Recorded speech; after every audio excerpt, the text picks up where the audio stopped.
There's nothing accidental, incidental, or unimportant in this process.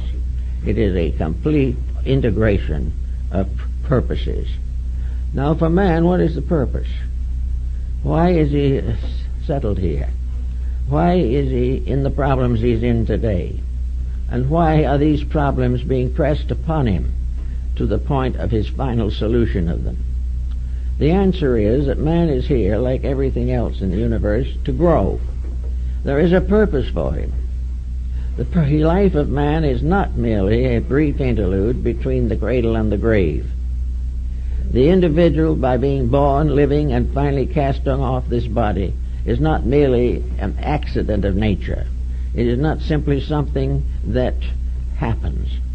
And this is equally true when you study the cross-section of the eye of a fly. A magnificent mathematical pattern.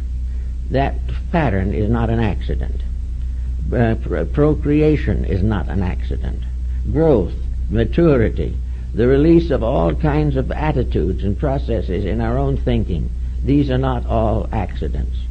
The main problem, the greatest cause of accidents probably that we have, is that we have been gradually trained to ignore the testimonies that would lead us in the direction of truth. We are trained to be materialistic. If we do not believe that life is a vast futility, we are out of harmony with contemporary thinking. All other idealists are therefore merely dreamers, hoping, fearing, wondering. But the facts are that the physical universe alone is real. This is no longer tenable. We can't do it and face the national problems we have. We cannot understand the reason for ourselves until we discover that there is a reason for everything. We cannot solve the problems of government until we fit them into the great septenary pattern of existence. The final 7 laws that govern life must be adapted to the 7 rules which govern a nation or a community or finally the individual himself. All these things are part of an inflexible design. To ignore it is simply to suffer. It could give us answers, but if we do not search for those answers, we are simply victims of what we like to call accidents. There are no accidents. Everything has some reason for it. Something has happened to make it necessary. Now this is what the ancient Hindus called the wheel of necessity. That we are all on a cyclic pattern of needs, of things we have to learn and things we have to do. And there is no graduation from this school until we do what we ought to do and find out the answers to the things that we must know. Otherwise, we are always going to fall short of that which is necessary to release us from the painful cycle of necessity. Necessity has only one solution, one remedy, and that is to accomplish that which is necessary. Once we keep fact with necessity, all other things will come into order. Now today in world affairs there are necessities. These we are carefully ignoring because they interfere with our personal objectives.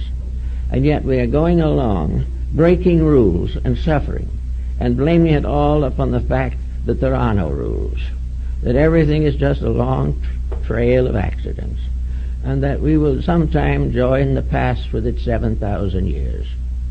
Actually, we have to begin to think of a lawful universe. Now, if a lawful universe exists, its laws must be susceptible of discovery. It must be possible to solve things if the universe has patterns that require solution and demand solution. Nothing is impossible as long as we become aware of what we are trying to accomplish. And if we accomplish correctly, a great many of our problems become minimal. And most of the things we worry about today, crime, poverty, narcotics addiction, alcoholism, all these things will cease if the individual becomes aware of the rules of life. Now, of course, we make laws physically to inhibit crime, to limit or restrict disasters and disorders. But these laws are not laws we love. They do not arise from realities.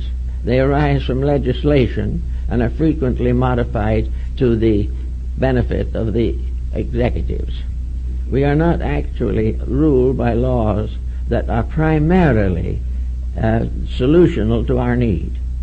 We are following laws that legislators hope will help us to keep the peace without understanding why there is no peace and will not be until things change and become lawful. Now the ancients left us a great diagram of lawfulness. They gave us a wonderful hint. Lord Bacon advanced this, that by assuming definitely that there was a universal intelligence at the source of all things, yet he held some reputation as a scientist, and he proved conclusively that an individual could work definitely and deeply with physics, mathematics, chemistry, and other sciences, and still be a good child of the Church of England. The actual answers that we need do not interfere with our effectiveness. They simply make this effectiveness real and permanent. They contribute to the solution of things for which we are all seeking some kind of useful answers. So here we are with a universe so built that it is capable of being understood. And we are here to make what some of the ancient peoples called a pilgrimage. Now the pilgrimage is an ascent through the rungs of the ladder. A pilgrimage is a pattern of growth. It is a pattern of realities. And in Japan and China, the Buddhists make pilgrimages. These pilgrimages are for refreshment, and they are journeys from one sacred place to another, with the understanding that through the inward contemplation of the journey, the individual becomes aware of the eternal journey within himself, which must finally bring him home.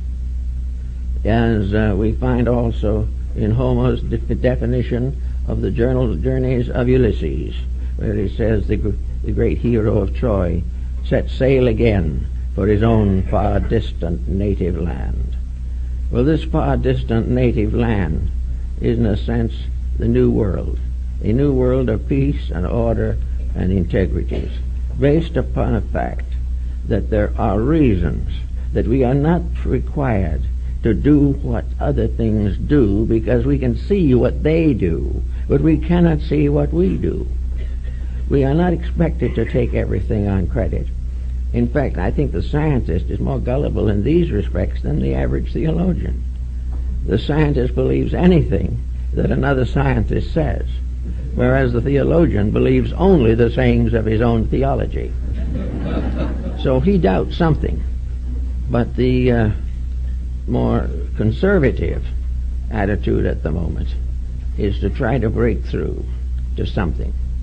Now, in the midst of all of these problems, whether it be now or 5,000 years ago, we see the similar phenomena occurring.